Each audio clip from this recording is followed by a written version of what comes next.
The rumen in a mature cow is a giant fermentation vat containing billions of microorganisms. We want this firing on all cylinders in order to turn otherwise indigestible fibre from pasture and other forage into quality milk and meat. When rearing calves, we want to develop a muscular rumen and increase the number and size of papillae, the finger-like protrusions, for increased surface area and to absorb more nutrients. The more nutrients absorbed, the better the growth rates. Starches and sugars from grains and molasses help to develop the papillae, which is why they're included in calf meal.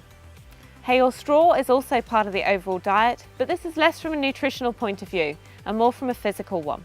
Offering small amounts of fibre to the calves helps to increase the muscular development of the rumen and helps the papillae to grow separately and not stick together if they grow very quickly. Protein is often considered as just 20 or 16%, but we also need to look at what that protein consists of.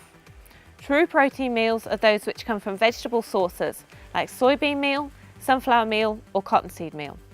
New Zealand research has compared the feeding of 16 versus 20% protein pellets and found that at 6 weeks of age, almost half of all calves on 20% pellets could be weaned from milk.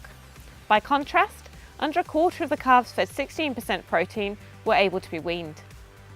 While the cost per tonne of 20% protein pellets will be slightly higher, the calves are able to be weaned earlier, so saving on overall rearing costs.